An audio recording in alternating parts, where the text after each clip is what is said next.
Acts 7:17 through 19. Now this is again Stephen still going on in trial.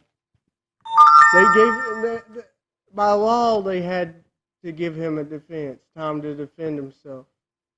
Well, this is how Stephen's using his defense. Instead of saying, because clearly there's no evidence against him, and he knows that they're just making up stuff to get him in trouble.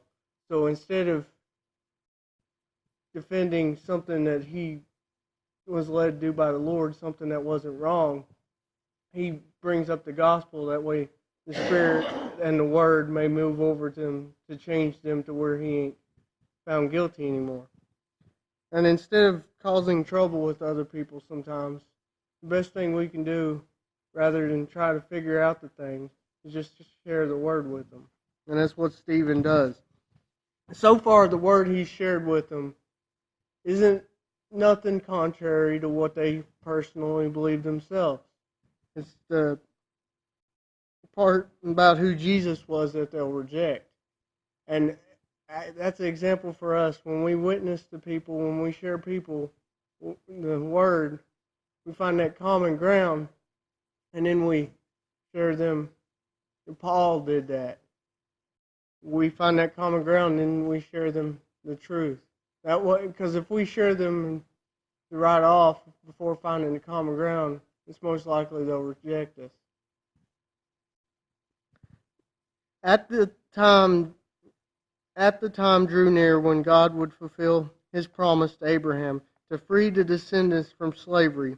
The Jewish people greatly multiplied in Egypt, but then a king was crowned who had no respect for Joseph's memory.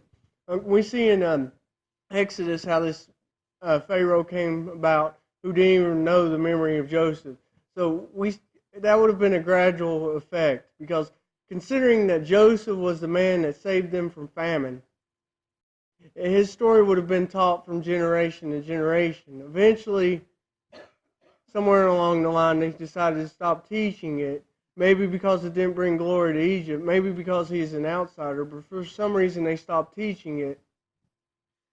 And now this guy had no memory of who Joseph was. If the memory of Joseph was known, and God allowed all this to happen, but if the memory of Joseph was known, there would have been respect for those of his family because they saved Egypt.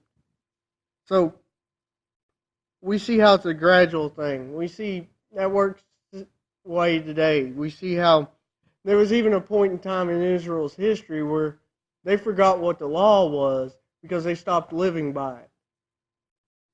He had to ask. One of the kings had to ask because he didn't know, because they weren't teaching it anymore. They were living by other things.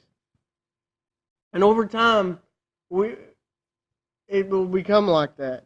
If we neglect our lives to God and children after us, and then following, eventually the worship of God won't be known. There'll be people who don't even know who Jesus is around us because their parents didn't hear much about him, and it goes back and just trickles down.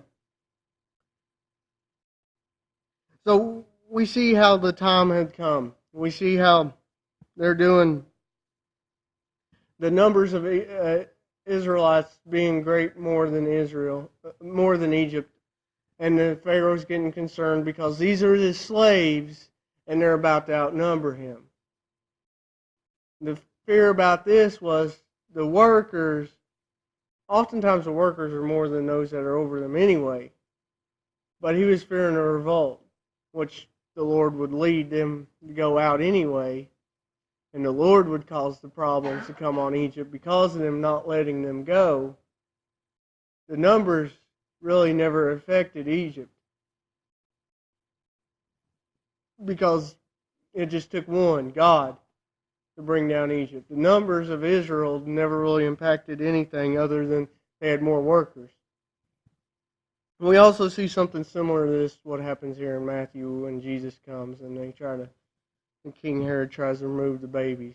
This was a common ideal in the day at that time.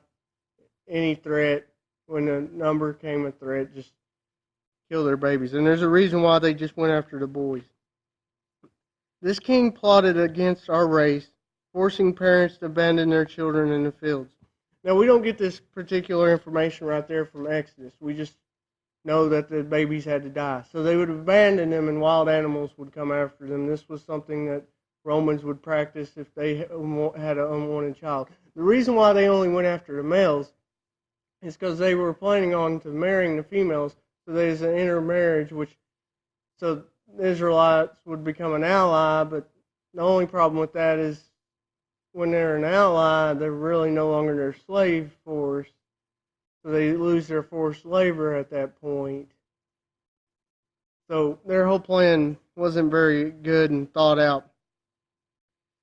But it was the Lord allowing this to happen to bring about His freedom from His people. Before this, even back in Canaan, they were living in a land that weren't theirs. Abraham lived in a land that wasn't his. Now, he wasn't made forced to labor there. He was respected there. But in Egypt, there was a time they were respected, and then they became slaves. You know, our idea, we should follow after the Lord, and we should bring the Lord about to people and allow Him to influence them. Sometimes that influence will be rejected, and you'll have cultures that have nothing to do with God. The gospel's been shared everywhere. It's just some people rejected it, and the memory of Jesus being shared with them is like that of the Pharaoh having with Joseph, where there's no recollection. So the people don't know who Jesus is, similar to the Pharaoh not knowing who Joseph was.